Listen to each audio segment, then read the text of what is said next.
So welcome everybody to our panel today. It's very exciting. I'm looking forward to listening and learning more about everybody's career paths. And I would like to just start it at first with a land acknowledgement. So I wish to acknowledge this land on which the University of Toronto operates. For thousands of years, it has been the traditional land of the Huron-Wendat, the Seneca, and most recently, the Mississaugas of the Credit River. Today, this meeting place is still home to many Indigenous people from across Turtle Island, and we are grateful to have the opportunity to work on this land. And we are very fortunate to be in a space where we can see evidence of how an arts community is a thriving community. And we have had so many events this past year to understand the importance of continuously learning from people of different cultures and how each of us in our work and in our arts look at things differently or similarly in relation to place and to each other. And we are fortunate to be in a city that invests in placemaking, creating environments that people want to live, work, play, and learn. And this makes me think of looking at the Bentway and the community art practices happening in that organization, or I recently saw a show called The Mush Hole by Kahali Dance Theater, and it was a fantastic performance speaking about the truths of Canada's first Indian residential school, the Mohawk Institute. So to be able to see all these kinds of works and to also be here today to listen to this very special panel and to hear the career paths of our guests are all part of making sure these stories are told. So I just ask that as we get busier, we just take time to stop, to listen, and I appreciate how everyone is here today. So I will now pass it on to Samantha.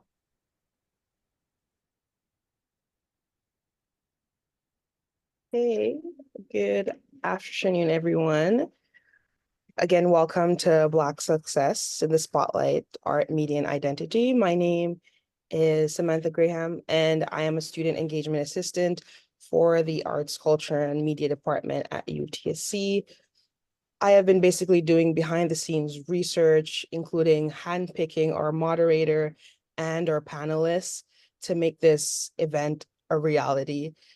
I understand the gaps that Black people in general face within arts. It's also across the board, it's quite broad, but I wanted to focus something that's not so much under my forte.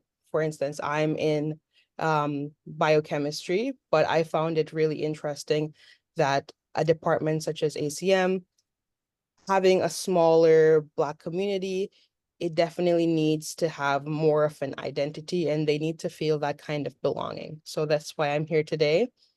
I would also like to thank you all for taking the time out of your day to attend today's event. I know we are all busy. So getting into today, we will embark on an enriching journey celebrating the intersection of creativity, individuality, and identity within the Black community. To guide us through this insightful discourse, we are honored to present our esteemed moderator, Garvia Bailey, and distinguished panelists, Lillian O'Brien Davis, Alika Hall, and Cameron Grant. I will begin by introducing our moderator. Garvia Bailey is a co-founder of Media Girlfriends, Inc. Garvia's career in media spans close to 2 decades as a producer, host, a columnist for the CBC and Jazz FM. Garvia is also a 2023-2024 William Southam Journalism Fellow at the University of Toronto's Massey College, where her work will center on shifting attitudes towards the use of personal narrative in journalism. As you introduce our panelists, can you reflect on the significant moments that have shaped your career, especially navigating the media landscape as a Black woman? We'd all love to hear it. Thank you so much, Samantha. Those are great jumping off questions. And thank you for your kindness in inviting me here. I feel very honored to be a part of this panel today. I am personally so passionate about the arts and the power of the arts. If you've read any James Baldwin and his Price of the Ticket essays about the role of the artist, especially in times like we are in now, times where you're trying to make sense of the world, I think art has a way of doing that that you can't read on Twitter or TikTok or, IG. Like the arts gets to the heart of the matters at hand. So for me specifically, I landed at the CBC and became the go-to person for covering any art that was non-white. And I didn't know that that's what my role was. I thought I was just an arts journalist. But during that tenure, I was told specifically at one point when I dared to do some white-centered arts coverage, I was called into a manager's office and told, that's not your role. That's not what we invited you, or that's not why we asked you to come on. We want you to be the person that covers anything non-white. To me, that was just a really crystallizing moment in terms of how narrow people can view you as a racialized journalist. And I realized that it was my responsibility. And at the same time, I realized that it was my responsibility to not cover racialized folks as just a big blob of this is a box that needs to be checked for my bosses. I needed to highlight excellence, the fact that there is Black excellence, that there is that we don't just exist, but there is excellence out there. So that was, I think I covered NIA way back in the day when it was like in the very, very early days. I then moved on to Jazz FM, where I worked very hard to wrestle the story of jazz back from a Eurocentric lens, back to its roots as social music, nurtured, conceived of, championed through the lens of the Black experience. It's music that made its way out of struggle and into joy. And I wanted to, at Jazz FM, really wrestle that story back. I left there and started Jazzcast, where I had more time to do that. And now, as a journalist, I amplify the voices of those who sometimes get left behind with my company, Media Girlfriends. So it has been a struggle. But it has also been really wonderful to be someone as a journalist, being able to amplify those voices that I think are being missed out. And I think this Black Success in the Spotlight, Art, Media, and Identity, what a juicy title. I feel like I'm made to have this conversation with these wonderful folks. So today you're going to get a chance to ask our panelists some questions after we dig into that very juicy title for a little while. So if you are in the audience or you're thinking about it right now, so jot down any questions you may have, because at the end of all of this, we're going to ask your questions. But for now, I want each individual panelist, they're going to get a chance to be in the spotlight, to talk about their work, put out some roadmaps or signposts for us as we think about approaching equity, diversity, inclusion in the many spaces that are inhabited, that we are inhabiting, that they are inhabiting as creators. So our panelists, I want to tell you just a little bit about them, and then we're just going to dive in with a small question to get us started. So of course we have Cameron Grant. He is an actor, educator, and arts educator from classical stage theater, the Shaw, Stratford. Shout out to Stratford. I'm a Stratford girl, by the way, and I would love to see your face in Stratford if you come through, please. We need more Black folks just walking around Stratford. Just saying. Anyway, your work is extensive, from the stage to the screen to film. Has been working in the theater space for over a decade. Alika Hall is at the NIA Center for the Arts, Canada's first Afro-diasporic arts facility, serving and supporting Black artists and creatives. Nia has been a long time in the making, and now it's here, and it is very exciting, I have to say. Lillian O'Brien Davis is the newly minted curator at the Art Gallery of York University.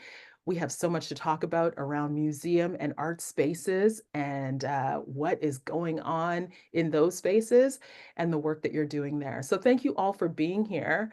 I want to open up the floor with just a question that is a big question, but I'm sure that you all can answer it, because I sort of shared my moment when identity and the work I was doing came together, and I realized that it was something that I had to wrestle with within myself as I did the work I was doing. So I'm wondering with each of you, that moment, or if you can pinpoint a moment before you got into the positions that you're in now, when you realized that your identity was going to be something that you had to um, address as you push forward in your career, or how you wanted those two things to intersect, the excellence of work you were doing and your identity. I'll start with you, Alika. Okay. I think I actually have like a really unique experience in that my first role sort of coming out of university was at a Black-led organization called the Youth Challenge Fund. And so I was an intern there, and the fund was really set up after a spate of gun violence in the city. And, for the first time, the province and the city of Toronto and United Way Toronto came together and were like, okay, we're going to invest significant funding into Toronto's inner suburbs. And so this $45 million fund was set up, and it was all staffed by sort of young Black professionals who were interested in working in the areas of community development. And I, having run a girls group in Jane and Finch when I went to York University, that was supported through the Youth Challenge Fund, got to apply for the position and become an intern there. And it was, of course I had done community work, for a couple of years at that point, but it was the first time now that I understood how my lived experiences as a young Black woman would now be informing like how we figured out how to fund strategies, how to engage young people, how to write materials that would be relevant to them. Like it wasn't about me, adopting this, professional sort of notion of writing or bringing in an academic lens, but I actually had to break out of that and figure out, oh, okay, actually, no, they want me to bring Alika's perspective to the table, as Alika has, grown up in Scarborough and also grown up in Brampton, and understand, what her experiences are that, help inform, the strategies that they develop to invest in funds and engage young people. And so I think that was a really unique privilege for me, but it was also really eye-opening because everyone around the table had such varied experiences, right? And so while I understood that the Black experience was diverse, just seeing the nuances of how that actually showed up in terms of how people, the perspectives that they brought, what they thought was critically important based on them being Muslim, or, having grown up in specific inner suburban neighborhoods, or, them having been involved or in conflict with the law. Like everyone just had such unique and varied perspectives, and all of that really enriched what we were able to do in terms of like strategy and investment, because people brought those voices to the table and their lived experience to the table. So I feel really grateful that I got to start my career from that place. Yeah, we're going to dig a little bit deeper into that when you are in the spotlight yet again, and talk about that work. Lillian, what about you? Like, was there a moment in which you were like, me as a Black woman, I am going to have to tackle some things moving into this space? Yeah, listening to you, Alika, I'm envious because I was like, oh, my story isn't as like empowering and it's sort of like it's a weirder note, but I think in my sector, working kind of in the arts, my background's in art history, I was often like an only in my courses and my classes, and so I've been conscientious of that for a really long time. And I think yeah, we're all nodding like we've all been there. And I'm sure some of the people tuning in can relate as well. And so there was a moment when I was doing my master's, where there was an invited speaker, and I won't say their name, but I did publish a piece of writing, so their name is in that article if you're curious. And they did this talk, and I was really like disturbed by the talk, the way that they were handling the content and the material. They were talking about the civil rights movement in the United States, and the kind of like clinical, very removed perspective that they were taking to describe the images that they were showing, and they were really difficult images to look at. And it was like me looking around the audience and saying, like, no one, I don't think anyone's seeing this, or like I'm the only one who's having this reaction as far as I can tell right now. And so I ended up going home and writing about it just for myself. And then I shared it with a mentor that I had a few years later, named Jazz Morgan. And they were really supportive. They were like, you need to submit this, like this should be published, it's a piece of criticism. And so they took it to Canadian Art when I was around, for me, and advocated for me and had the piece published. And it had a great reaction and response. And it was also because of the timing. It was published in the summer of 2021, I believe. So people were in lockdown, people were advocating, they were having really difficult conversations. So I think the piece also was published at a moment when people were really looking to have that information and have those conversations together.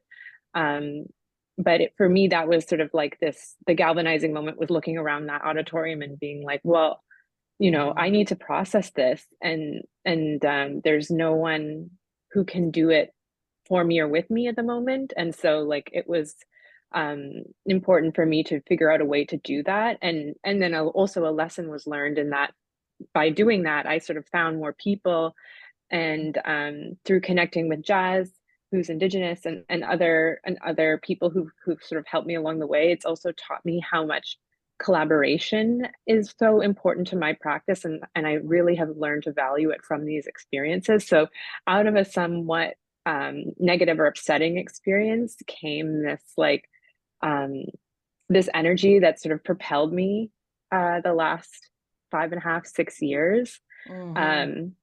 So I can't say that I'm grateful, because I'd love not to have to sit through another panel or talk like that ever again, but I recognize what it did, and how I was able to process it. Yeah. You bring up something that is so incredibly important to, I think, recognize. And that 2021 moment that we were all in together was so difficult, but at the same time, so freeing. So a paper like that, you might think that maybe, 3 years prior to that, it might have been hard to write it and then publish it. It would have been easy to write, hard to think about publishing. I think there was a freeing up moment that was happening there. And we can talk about that, what it feels to be freed up and then to be pulled back. I want to talk to you, Cameron, about that moment for you when you were like, my identity and the work that I'm doing, how do they talk to each other, and the importance of that? Was there a crystallizing moment for you? Yeah, I so relate to Lillian's sort of experience as well. And it was a difficult one. Where it was a moment where it was sort of thrown back at me, my blackness. And I feel lucky though that it happened while I was in my formative training years of becoming an actor, and in my undergrad doing theater school training. But I remember being in a scene study class. I was the only Black person in my class and the only person of color in the class that graduated. And we were doing a scene from an Ibsen play, sort of written in the 1800s, typically cast with all white people. And I had just finished our final go at the scene. So part of the scene study class is you do the scene 3 times over several weeks, and every time you kind of get feedback and then have a opportunity to reapply it. And hopefully by the third one, which is your final pass, it's your final offering. So you've hopefully done the work and made it there. And I nailed it. I nailed the scene. I felt it. I felt great. I felt it with my scene partner, and we got some great feedback. And then my professor said, "Too bad you'll never play this part, and you'll never be right for it because I'm black." And it was an ice pick going into my stomach, because I was like, "What? I don't understand." Like I couldn't understand that moment, and it took me 3 steps back before it brought me forward. And I Mhm. remember I was lucky to just have another professor later in my training who said, who kind of woke me up and kind of shook me one time, not physically, but really sort of with his words, and said, "You're black, and I know you're the only one in this program, but that's a superpower for you." And I think that moment, that initial moment, made me want to hide as if I could. And um, and this professor sort of saw that in me, and realized that he just needed to sort of turn that off. And from that moment, I was like, "Oh no, I'm black. What I've been trying to hide this whole time." And so I really made use of that in the last year I had in school, and I realized I was about to graduate not knowing any Canadian Black playwrights. And there were no courses to teach me. So I created my own independent study, and started gaining that information, and reaching out to Black theater artists in Toronto. And then, in a kind of full circle moment, I spent the first 4 years of my career at the Shaw Festival, uh, a classical theater company, typically past plays from the 1800s to the sort of mid 1900s, typically and traditionally plays written by white people, cast with white people, playing roles for a lot of the times, the first times on those stage, um, with a Black person in that role, and bringing that identity to the role, and trying to be unapologetic about that. Sometimes with various levels of success, but always from that moment realizing or knowing that there's never hiding my skin color in when I'm on stage. And so that comes to every production, that comes to every role I take on. Yeah. Let's keep rolling, Cameron. Like, let's give you the spotlight for a little while to talk about that, because what I'm thinking about in the story that you just shared is the individual that said that to you, Cameron, you're never going to have that role. They are working within a system that has sort of set up the parameters of what faces should be in what roles. And coming from Stratford, I've moderating panels in Stratford and talked to the artistic director there many times about the idea of the systems that need to be broken down in theater.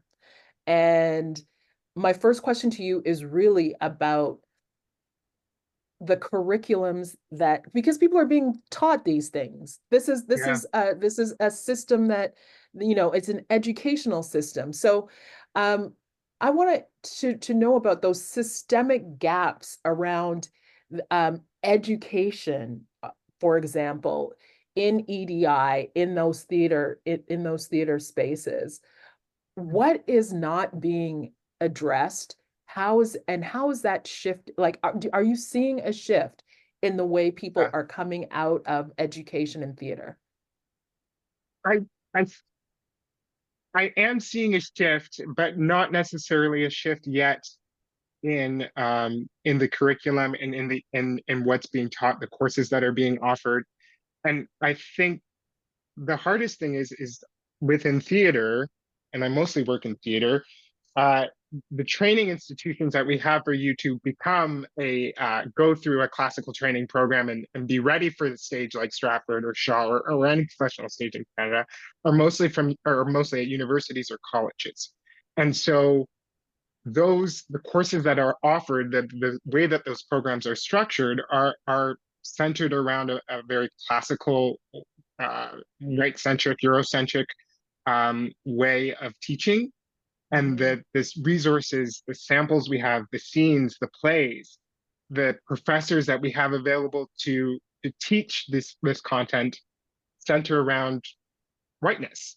And so, Mhm. like, even as I mentioned, I sort of created that independent study because I got to my fourth year and I realized in my Canadian theater history class and my contemporary theater history class, I had only read 2 plays by Black people, and only one of them was Canadian. And I was like, I don't Mm. know any Canadian Black playwrights, and I'm at my fourth year. I look at my classmates, and they know all of the hot white Canadian playwrights, contemporary and classic. They have a whole body of classical work that speaks to them. And so, and even, looking for somebody to guide me through that, there wasn't anyone Black or of color that was on staff that was a tenured professor that could lead me through that course. So it had to be, and my instructor was great, but even that connection was missed. And so those are the things that take slower to change, right? Because how do we get people into tenure positions? How do we uh, advocate for larger systemic changes to the actual curriculum, which needs to be approved by senates, which need to go through huge processes within the university? And so there are minor changes and nimble changes being made, but not on a level that's going to allow it. Well, I shouldn't say that. It's going to take much longer than I think we want to, unless those bureaucratic systems change. Unless we just say, no, we need to have this course and we need to find someone to teach it, and we need to re-evaluate who we think is qualified to teach that course. Because then otherwise, yeah, if you go the other direction, I could have taken that moment and dropped out. We started my first year class Absolutely. with 4. It was one of the most diverse classes the program I'd ever had, and by the time we got to second year, it had become one of the least. And so Right. where all those people went, some of them came back, but like it was a moment for me where I was like, oh, maybe I shouldn't do this, because if nobody can see me in the classical work, then there wasn't a whole lot of work happening at the time that was by Black playwrights. I was like, oh, this is going to be a difficult path. And it has been in some ways, and things have shifted, I think, on the other side of the industry. There is that sort of need and want now, and certainly after 2020, 2021, a reinvigoration in that, but it's a journey. Yeah. Yeah. Well, it is a journey. And, you've been at this for, like I said, it's been a decade. And I'm reading something in the chat right now, and someone has said, I'm in my 5th year, about to graduate, and I have only read one play by a Black playwright. This is in the year of our Lord 2024. Like, what are you saying to me right now? You know what Yeah. I mean? Like, and these are these institutions of higher learning. And I just feel like where does it start? Like, you talk about the all of the levels, like it has to go through Senate and this has to happen. But I feel like that change can be started at a micro level. Like, I think that, because having been an educator in university settings, I know that we set the syllabus. So I just wonder what is being missed in these conversations around equity, diversity, and inclusion, that those that are educating, they're missing something. Like, something is missing. Yeah. So, and I think who's in the room is sometimes Yes. is missing. And then I also think there's a bit of from what I've perceived, and I sit on a lot of advisory councils and offer suggestions and to the program that I graduated from as well. But I think there's also a bit of a fear of like, oh, I can't teach this content. I don't know this content. I have to catch myself up on it, and now I have to teach it. And there is this paralyzing sort of fear or paralyzing sort of moment where people feel as if they're inadequate. And instead of investigating that, instead of saying, look, this needs to happen, and I'm the one who's here to teach it, so let's all go on this journey together and figure it out, and bring the same level of dedication and rigor that they would bring to Shakespeare. because that rigor and dedication is no different. And these people were smart. They've got PhDs, masters, whether trained, they have experience. So I trust you to bring all of that, of what you know, all of your experience and diligence to the work. But you do have to do it, right? And the fear can't hold you back from doing it, even if there's distance. As I've had to do it, learning, becoming familiar, and getting comfortable with the white playwrights I typically do plays of. So. Absolutely. That's exactly the point, I think. I think that you nailed it right there in, like, you have to walk outside of your identity to find your place here. Why is no one else having to live up to do the same thing? We're talking about the fulsomeness of theater, not the specifics of, one presentation of what theater looks like or feels like. I have one more question for you about the larger institutions that you've worked with. I'm talking about, Shaw was founded in 1962. Stratford was founded 10 years earlier than that, in 52. When we look at these older institutions, I know that the conversations have been happening around things like a broader representation of the plays that are being shown, but also, kind of race-free casting, like casting whoever, wherever, the best actor for the job. What kind of leadership would you like to see from these institutional heavyweights in terms of affecting the change that you want to see? Like, because I think that these leaders could affect what is happening in university settings, in what's happening in education. What would you like to see from the leaders of Shaw and of Stratford and of those bigger companies? I'm a little conflicted about it. It's a great question. I'm conflicted by it because sometimes I think I don't have that expectation of them because of how deeply they are entrenched um in some ways, having worked at both institutions and for the longer at Shaw, they're their own. They've sort of lifted themselves out of the theater community because of how large they are and because of how institutionally entrenched they are. And so they can in some ways operate outside of the conversation in a way, and still keep going, without, on the surface, without money running up or funding drying up. And so that's one side of it.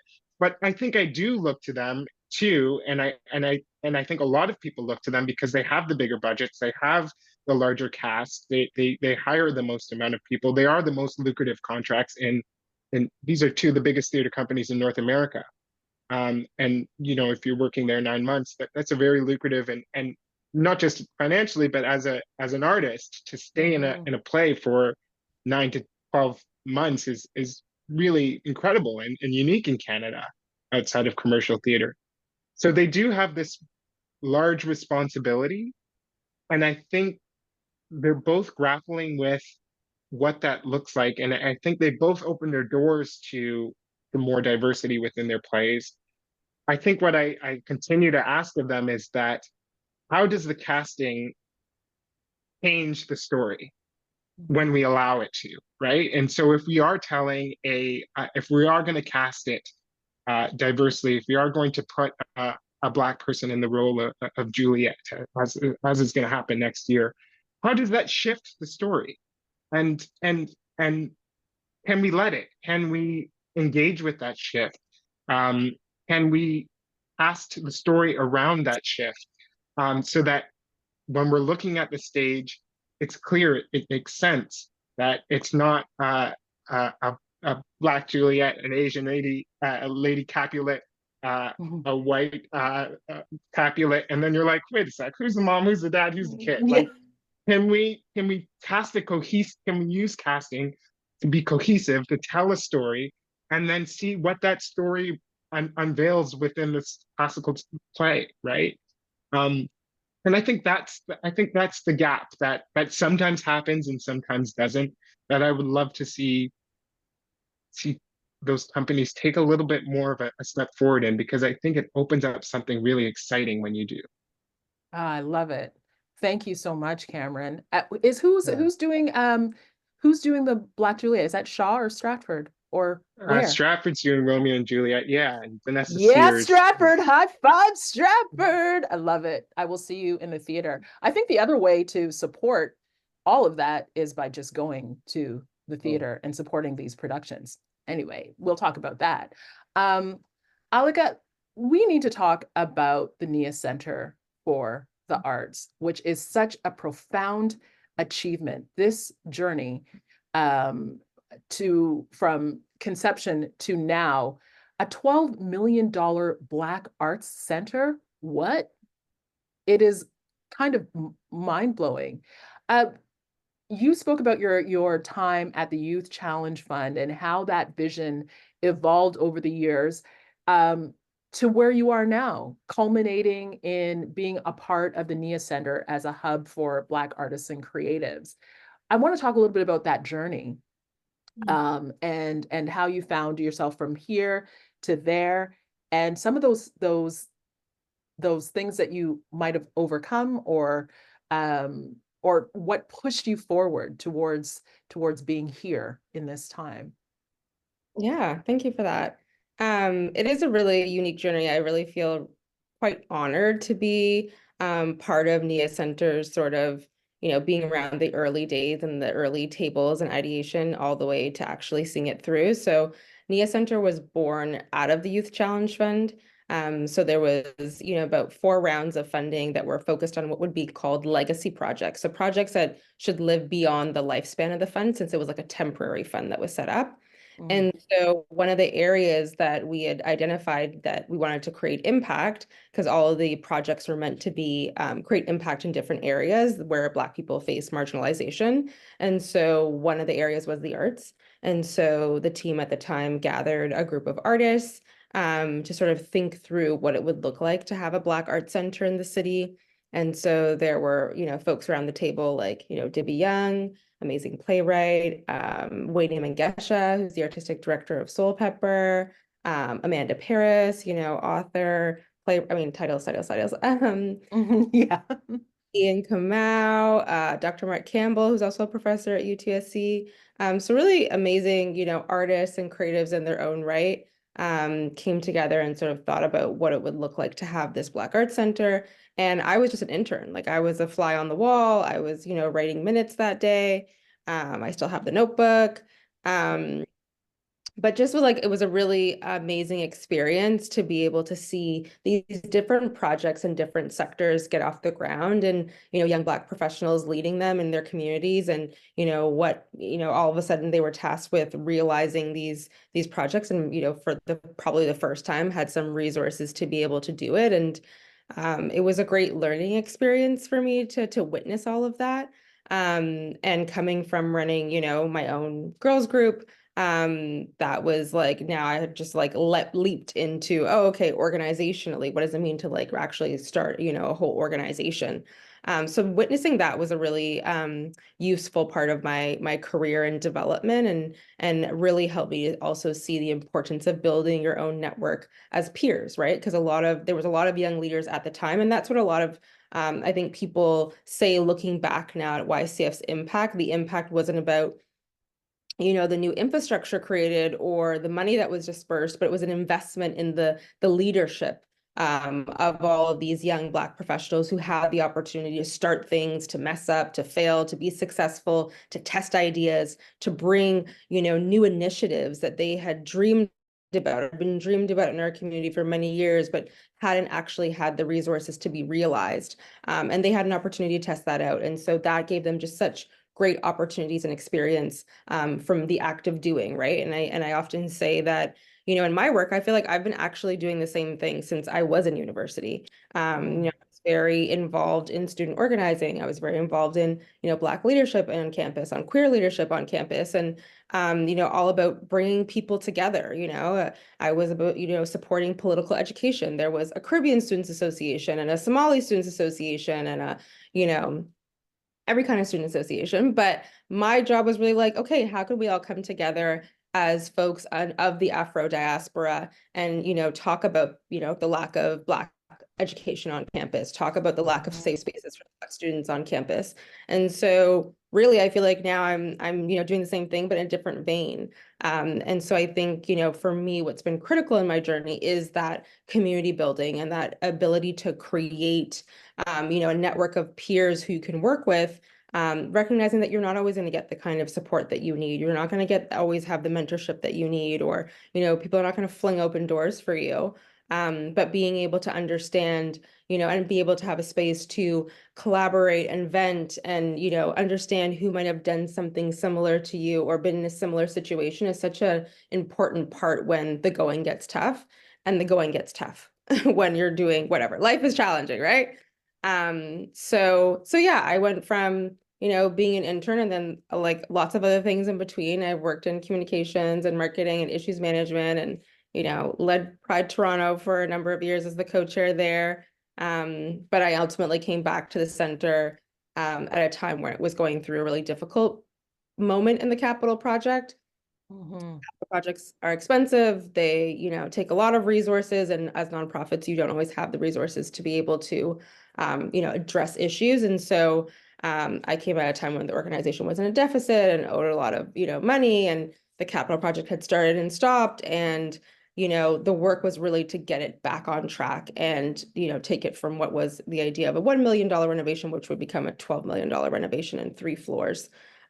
So lots of difficult and challenging times, but I think at the core of the work and what, gets me out of bed every day is this ability to create communities, to bring people together, is to create infrastructure for people to connect and be able to know that there is someone else who has a similar dream as them or can support them in their dream.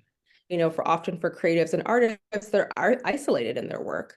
And so really being able to create a space where people feel that sense of confidence and affirmation, knowing that Black artistic traditions aren't always supported, as we've talked about, it is an important, I think, addition of resilience in our community to create that sense of belonging and that sense of affirmation and having a space to be able to do so. And so that gets me up before the clock every day. Love it. I wonder, you touched on this just slightly, you just kind of skirted over it. It's kind of the challenges, because we talked about, that money, that number gets bandied about a lot. A $12 million Black arts set. As soon as you start putting dollar signs behind any kind of initiative that has Black attached to it, there comes into the conversation the politics of it all and the pushback and those challenges that might not come to someone that is just putting together a youth center. No Black, just a youth center. You know what I'm saying? So I just wonder about the politics at play in creating a center like this, and how those politics feed into your daily workings at NIA. Yeah, I mean, the first thing is in raising the funds, right? Organizations like ours are usually working on a capital project for a long time, but they usually have a lot of donors already around the table. We talked about, some storied institutions, in this province, and those folks have thousands of people who just give every year to their organization, right? But we know that for Black charitable organizations like ours, I think it's 7 cents on every charitable dollar is donated towards them. So that means that for Canadians who are, handing out donations every year, and, as part of their, giving back, philanthropy, they just give 7 cents on every dollar that they donate to a Black charity. So there's a huge disparity in how Black organizations, arts organizations, get and receive funding at, sort of the individual donor level. Then at the government level, you have the additional consideration of, we're supporting Black artistic traditions, but those artistic traditions haven't been seen as, valuable and worthy of investment by a range of institutions, right? So hip hop is not seen as a valuable art tradition or form of dance. jazz is, seen as this, amazing, high class, exercise. But like at the end of the day, that music is born out of our community and it's only become respected when white performers have, taken it to a certain stage or level, right? And hip hop, despite its, ways in which that it's put Toronto on the map, Canada on the map, we can ream up all the Canadian amazing hip hop artists, but least funded genre, a number of our institutions. So we're not investing in Black art forms. We don't value Black art forms. And so why would we need a Black Art Center? Right. Mm-hmm. You have Mhm. two kinds of, two forms of revenue, essentially, that are harder for us to get because there's it's seen as not having the same kind of value. I remember I did a pitch to, a financial institution, and the woman on the call was like, "So what are you gonna do?" Like, looked at the deck and was like, "So, like, what art are you gonna produce? I don't get it. Like, is it like hip hop shows?" There's not a single hip hop reference in that deck. That deck did not have a rapper, did not even have a music, scene with a stage. But like immediately, it's just like I don't know any Black artists of note of worth. So what would I even be funding? So you're up against this perception that the art from your community doesn't have value. And so that becomes, a real challenge when you're trying to raise funds because people are not coming to the table with any, initial kind of interest in the art form. It's not like, opera where they're gonna, oh, I'm gonna bring my clients to your shows. So you have to already even get over this hump of, well, do you actually see value? I have to justify the art form before I can even ask you for the resources to support the art form. So I think that's like an ongoing sort of lens and challenge that we face in raising funds, to both create the center and then sustain the center, is we don't have necessarily, a philanthropic community that's built in or that is, champion our art forms because they haven't necessarily grown up with them, right? A lot of these forms in this presence of their existence in Canada are newer for audiences and donors. And so there's inherent bias against it. And so that's I would say one of the sort of ongoing challenges that we have in being able to support and resource our work. Absolutely. Thank you for that.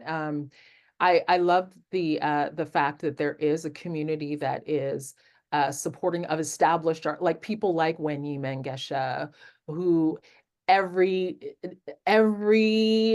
board meeting is fighting the fight for the NIAs and for the theaters and for the Wedge Gallery or for band or for, for all of every step that she takes forward into that space is in the hopes that that 7% grows, even though Soul Pepper is not specifically a Black theater company, by virtue of Yes. being led by a Black woman and the choices being made, you end up with this representation. And I want to make sure that we have time to talk about the pressure of that representation with all three of you. But for right now, I want to talk to you, Lillian, about museums and art galleries. They have not been immune from the scrutiny when it comes to matters of decolonization. And I know you're new to this role at the Art Gallery of York University, but I want to talk about how your identity influenced or has influenced your approach to curating exhibitions and engaging with artists and audiences, especially within these white spaces, with the thought of decolonization kind of buzzing around. Like, it's a big lift for a curator. Yeah, thank you. It's a big question and it's a big responsibility and it's one that I've never shied away from. And I think one of the ways that I've tried to, recognize the way that my identity can help shape or help influence the work that the exhibitions or the artists that we're engaging with. And you know, I'm new at the AGYU, and it's a new context, but through many of my roles has been to focus on relationships. And I say that in the sense that I have observed generally that there's often like an interest in saying like, oh, we should find a Black artist and we'll invite them to do something. Like there's this sort of vagueness of like, oh, you just get anyone and they'll do something. And you know, that's great, you know, someone's getting paid, but it's sort of it I think it lets Black artists down in the sense that it's non-specific. So you're not looking at their skills or what they're thinking about or what they're creating. You're just trying to check a box. And so I've been trying my best in my curatorial practice to be a lot more invested in like relationship building and actually connecting and saying, oh, this particular artist is working on this. I think this is relevant to the work we're doing here. Let's reach out to them, see what they think, and like build that relationship. And often I'll work with artists for more than once over a number of years because the relationship grows and there's mutual trust, and it creates an environment where like better work is done because we're both sort of like understanding one another and responding to each other and growing. And so, you know, there's artists that I've worked with across all the organizations that I've been at over the years.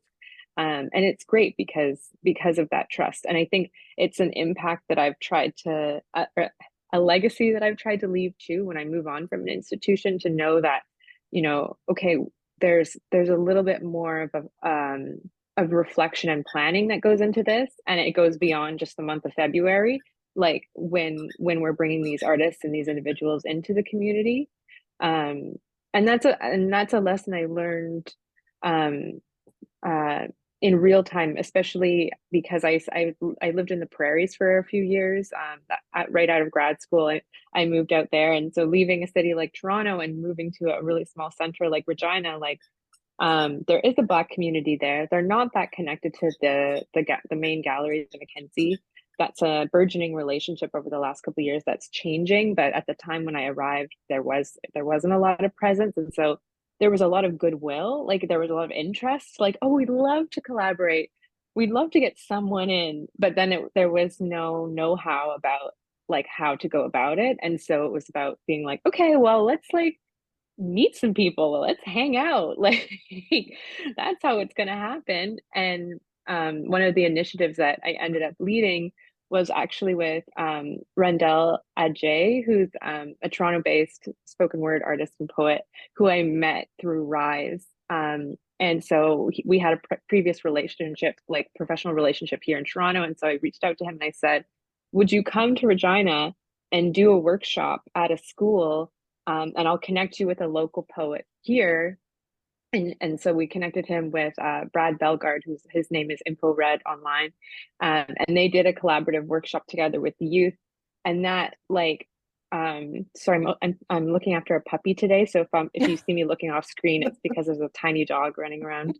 And that was sort of like a great jumping off point where they did a workshop, and then that evening they did like a live performance in the gallery, and it really shifted the energy of the gallery, and like it brought in all these kids who had the workshop earlier in the day and like really enjoyed it, so they wanted to come see them perform, and like it brought in a different audience, and people were like, wait, like can we do this next week? It created this energy and the interest that, you know, we were able to do it the next year. It was a COVID year, so it was all online. So, you know, it didn't have the same energy. But, you know, to answer your question, I think like for me, working within these institutions, it's been a lot about like relationship building in order to counteract some of the density that you encounter, or the sort of like lack of momentum. And I've heard institutions described as like ships in the night, like, you know, these huge ships that it's very hard to steer them or pivot them. It takes a long time and a lot of effort. And so for me, it's been like focusing on the people as a way of sort of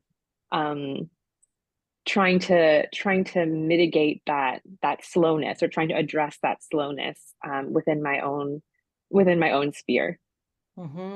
Dion Brand talks about the institutions. I remember reading early um, in my career, reading her words about the institutions like this as being, especially Canadian ones specifically, as being icebergs, cold, white, and unmovable. And I was like, what? Yes, okay.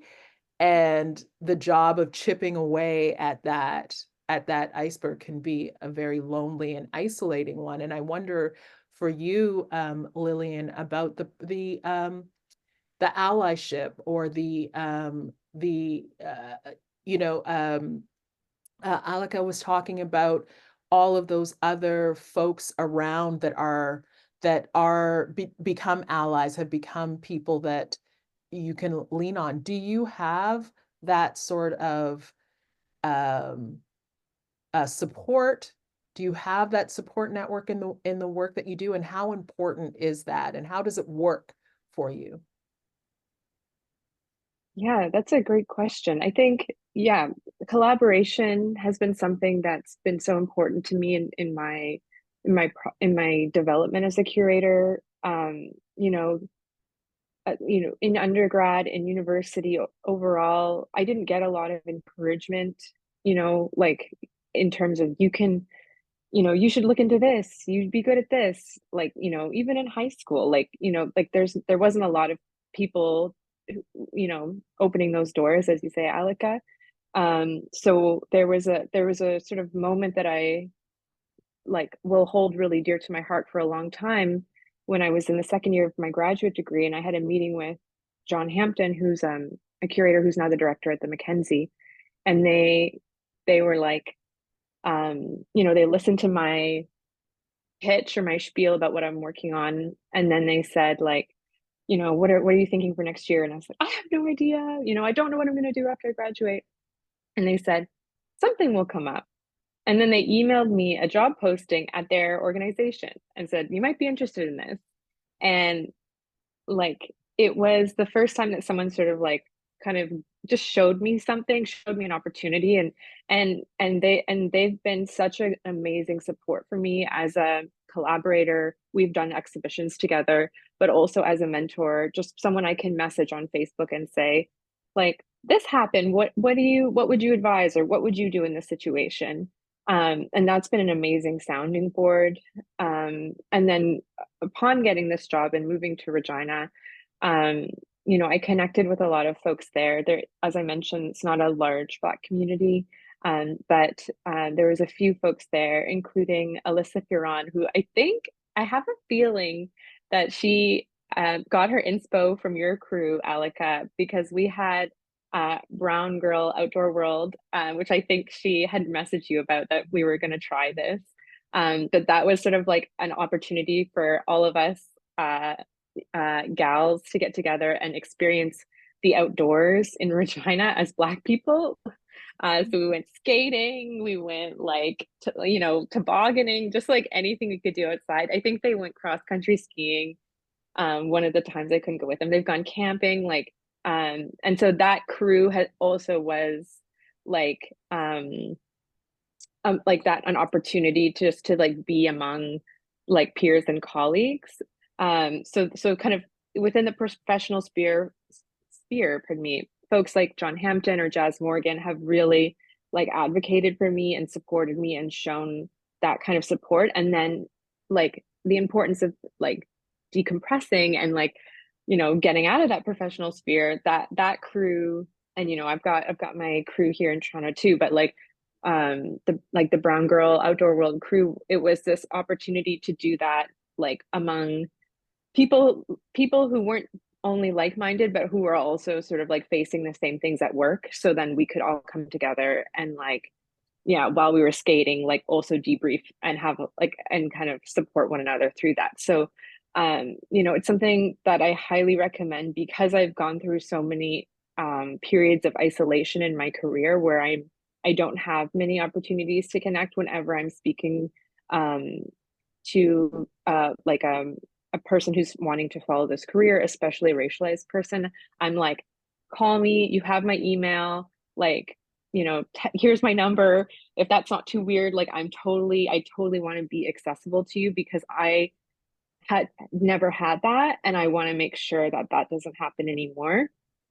And it made me think about something that you were talking about, Cameron, too, where like in these weird gaps in universities, where there isn't, you know, there aren't the profs there aren't the kind of like um you know, elders, for lack of a better word, there who are able to kind of steer us and guide us. And it's legacy work that I'm like in my early stage of my career, I'm trying to keep in mind and trying to like um you know, create space for it in the best way that I know how. So yeah, it's not easy out there. The last person I spoke to, I said, keep your elbows out, you know, don't shrink.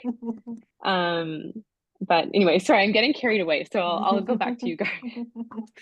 I don't mind you getting carried away. I'm loving it. I think one of the takeaways, I love this idea of having a group that goes out and decompresses together, because this work is work. Like, I mean, it is work, and there is added stress, I think. And I think this is a question that I'm going to ask of all of you around that, because it's not even so much. I saw this quote recently that I would like to have it maybe tattooed all over my body, is never stress alone. So always have people in your corner, always have a community, always reach out in that way, that you should not be stressing alone ever. Anyway, that's just an aside, because it just reminded me that, you know, creating these groups where you can be with each other and talk to each other about these very particular challenges. And I ask you this, this is a rambling preamble to the ramble. Anyway, what I want to talk about is the additional pressure that identity brings to the already stressful jobs that you have. So not only are you expected to be excellent at your job, period, writ large, whatever, but there's also this additional thing of representing a culture, making sure that you make things better for everyone that's coming after. The legacy piece is always, you know, there as well. So I wonder how you are all handling that additional pressure, because I think when people think about diversity, equity, inclusion, and people that work in those spheres, I think they forget that they're actually also people that are working in those spheres. So I wonder how you all are handling it kind of personally, to have that kind of pressure on the work that you're doing. Maybe I'll start with you, Cameron. Yeah, it's not always easy. And I Before you think, start, sorry. yeah, I just want to say, questions are open. Like, if you want to drop a question in the Q&A, please do so right now. Okay, sorry, go ahead, Cameron. no, I think it's not always easy for me. And I think sometimes I have to give myself the grace to go in between what I can offer that day. And so sometimes it's like me actually just being in this play, and the only Black person in this play is all I have to give today. And so that's my offering. And then sometimes, and you know, like Lillian said, I think we just start collecting people. We collect, yeah, I won't even say mentees or mentors, but like we are always in collaboration with people who have more experience, have less experience, and so that we can synchronize and just and share on each other's energy. So sometimes it is mentoring that I'm like, okay, yeah, I have the space to sit with somebody and have coffee and offer my story and be inspired by theirs and take that on. Or I do have the space sometimes to sit on this panel or to sit on a advisory committee and advise on curriculum. But giving myself the grace of like some days can't do that. And so I'm knowing and identifying that in myself, where I start to feel that like oh, I have to respond to this email and I know I should, but I can't. I'm not feeling like I can. I'm feeling like, okay, I need to let that go and say no and you know, come up with whatever response you feel comfortable sharing. But knowing that that's okay because there's no leaving my blackness at the door, like I said. So in some ways, in many ways, it's just showing up as a political act. Just being there is a statement. And so recognizing that for myself, I think it's how I'm dealing with it. It's ongoing. Alika? Yeah, I would echo a lot of what Cameron said. I definitely had to realize that that the pressure existed. And I think it was pretty pronounced in the capital project because for so long, especially in a pandemic and doing a capital project in a pandemic, like I was the, only person in the building, so to speak. It was like a very individual exercise in that sense, and that you're creating something for community, but they're not yet in it. And so there was a lot of, sense sometimes of like decisions that you're making and problems that you're facing, and this awareness that there's all these people who don't know exactly what you're facing here today, but are gonna come to the finish thing and be like, so why did you do that? How come we didn't do that? How come this doesn't have this? Um, and knowing that created just a lot of, I think, fear for me at times, but I just had to let it go. Like I had to put the moment in context. And I think working from this place of like, oftentimes when you're the first, there's also like, additional, Yes. pressure.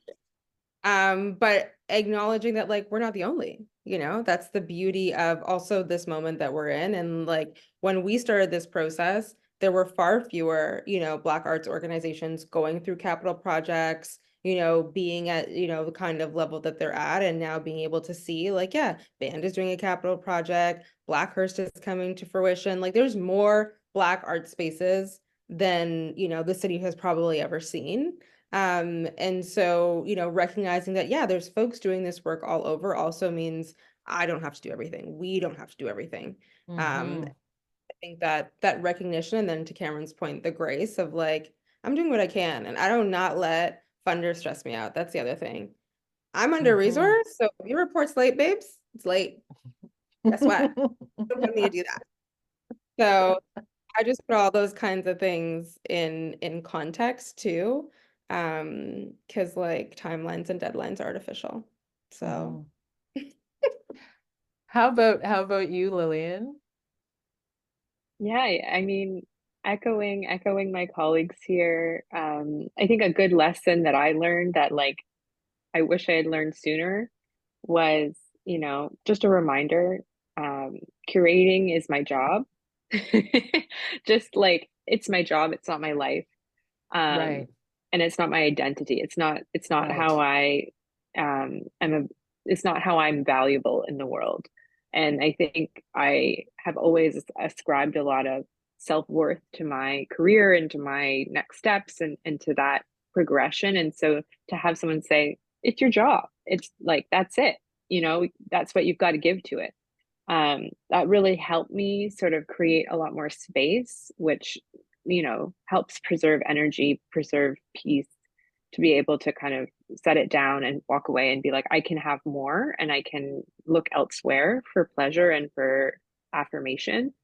So I love it. It means a lot to me. I think about it all the time, but trying to create a box to keep that part of my life in. Yeah.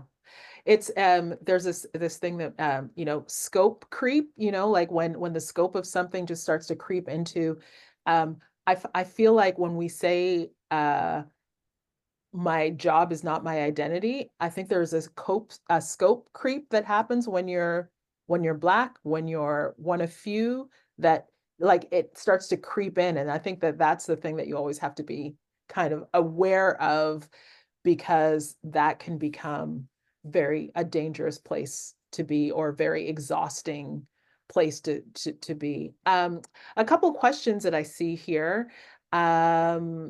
any recommendations? This is for you, I think, Cameron. Any recommendations for graduates who are looking to transition into working in theater?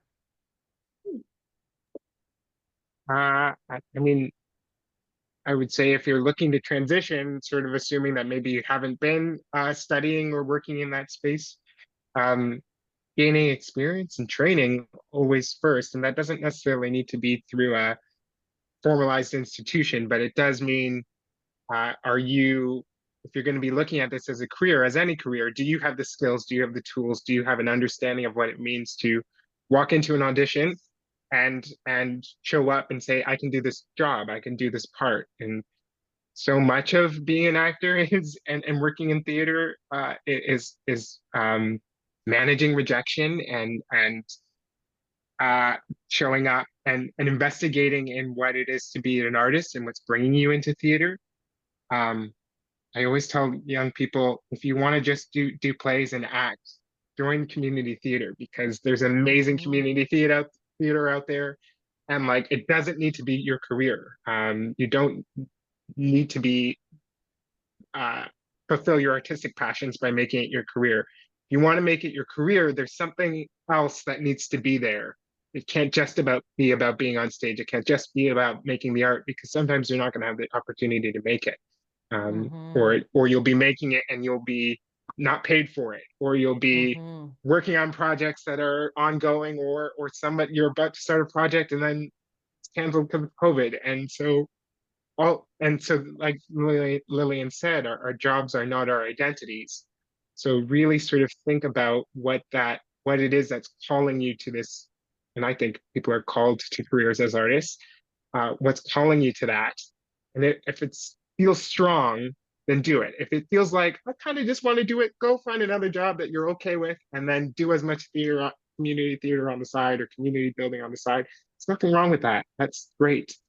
But if you feel called to it as a career, find that deep passion and articulate it for yourself, because kind of choosing a life of a bit of a difficulty, and that's cool, but it's the reality. Yeah, for sure. Thank you for that. I think we have time for maybe a couple more questions, but there's one that came in from Sydney.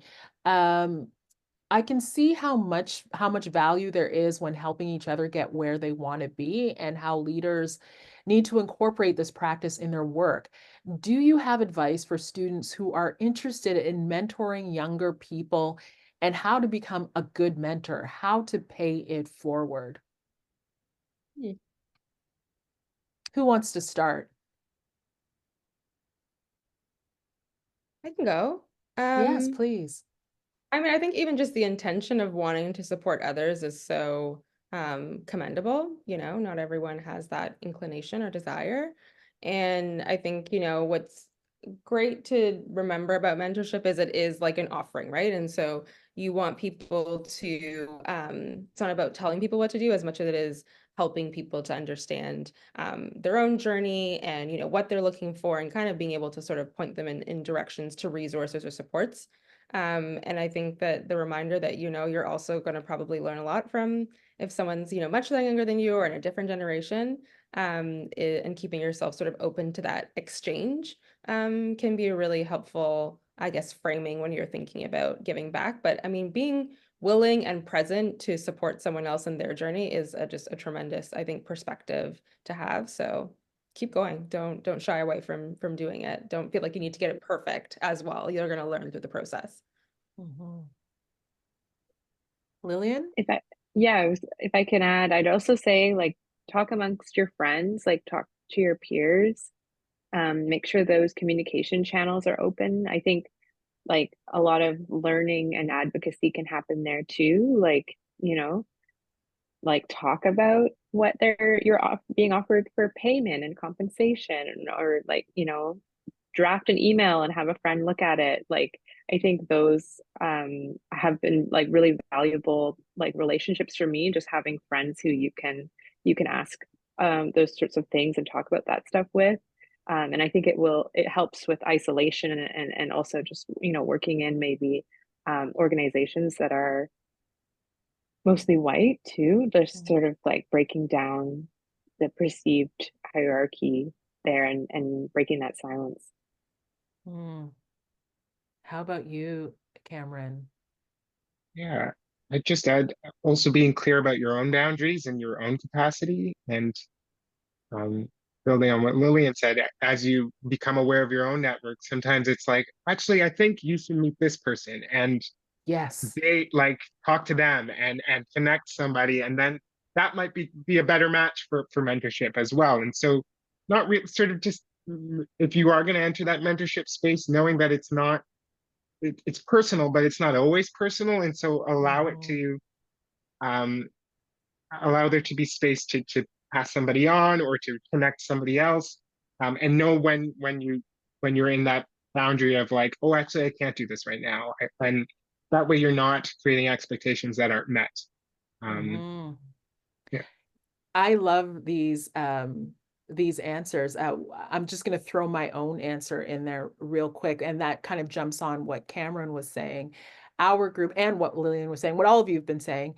Our group, Media Girlfriends, the company started out as Media Girlfriends, the kind of networking sort of, and it has maintained as a place for women in media to network specifically, and a lot of women who are racialized have met within that. But what we have done, one of the most important thing is that someone that loves using Excel spreadsheets added every single person's name and what capacity they were at, like what they would be great at. So say a Black History Month opportunity comes in, you can say to someone, I'm sorry, Nestle or whoever, I cannot speak because I'm at capacity. Here's someone, here's 5 different names that you can have. And you just look on the Excel sheet and you pass them along. And it's worked really well for mentorship as well. I'm at capacity, but I know that Namageni or, Hannah Sung or Nanaba Duncan, one of them has time for you. Here's 5 names. I hate Excel spreadsheets, but there is someone in your friend group that loves them. There always is. There's always that weirdo that loves Excel. I don't know who they are in your group, but find that person and create something. We are going to, I think we need to wrap up the session, unfortunately. But I do want to give each of you just like a minute to give a little bit of advice to someone who is starting out in the creative arts, and they're Black, they're trying to navigate being a leader in that space. What is one bit of advice that you can throw out to an individual like that? Who wants to start, or do I have to point at somebody? I'm looking at you, Cameron. I know it feels basic, but just believe in yourself. Especially you've come through this program, you've come through your formal training, and now it's time to like actually just trust that you have a foundation. Know that it's not going to go maybe the way that you planned, and that's okay. And there will be opportunities that pull you in directions that you never thought you could imagine. But believe in yourself, because other people will see opportunities in you that Mhm. you might not have seen for yourself. And if you can at least get out of your own way, then you can follow those roads, or you can see that posting and say, yeah, actually I could try to do that. I could see myself doing that, or I could work to that, or I could find the connection to how I could get that job. Or um so I think if you start there with believing that you have it, you're ready, then the world's your oyster in some ways. Yeah. Love it. Love it. Lillian, piece of advice. I would say we want to hear from you. Your ideas are important, and don't be afraid to send that email. Send it. Send it. Click send. Yes. Yes. Put yourself out there. Alika. I had a similar one, but I guess I would say get started. It can be a small step. It can be, writing a reflection. It could be creating a mood board. It could be, just articulating a vision for where you want to be in the next 5 years. But sometimes when your dreams are really big or you see other people doing amazing things, you're like, oh, it's going to take so long. It's going to be difficult. I don't have the kind of support, I don't have the right education, maybe I took the wrong program and I'm in science, I love art. Like, don't worry about any of that. Just worry about listening to your own voice and articulating your own vision, and take that smallest step today of like opening a folder, creating a drive, dedicating yourself to your practice and your work and your ideas. And, set a time this week that you're going to focus on that, and just take those small steps. And that consistency of doing that every week is going to get you that much Mhm. closer to your dreams. So Yes. start and be consistent. Beautiful. Can I add just find your people? I'll add that to it. Find your people. They will always lift you up when you feel like you're not quite there. As Lillian said, they will look over that email. They will help you to figure out how to ask for the money, ask for what you're worth. Your people will cheer you towards, asking for that extra whatever that is really needed, and knowing your own worth. It's hard to see it yourself, but when you have your people, they generally can do that for you. I want to thank all three of you so, so deeply for being so generous with your time and with your answers and with your thoughts. You really brought it today, and I feel quite honored to have spoken to Lillian and to Cameron and to Alika. Good luck in all of your pursuits. You're doing some incredible work, and we'll see you out there as we support everything that y'all are doing. That's our role now. We take it on now to support y'all in your excellent work. I'm going to hand it on over to Sydney to wrap up. Hi, everyone. Thank you so much, everybody.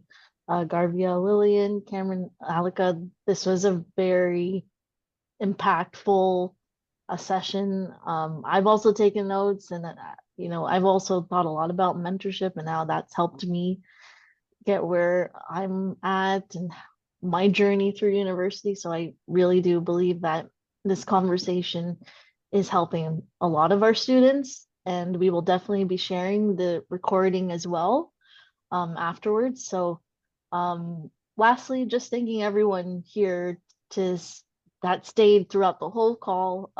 Thank you so much. And I hope that everybody does have something that they have gotten out of this session today. So wishing everyone a good rest of your day. I'm feeling pretty good, and I hope our panelists and our moderator also enjoyed today. Thank you. All right. Thank you, everyone.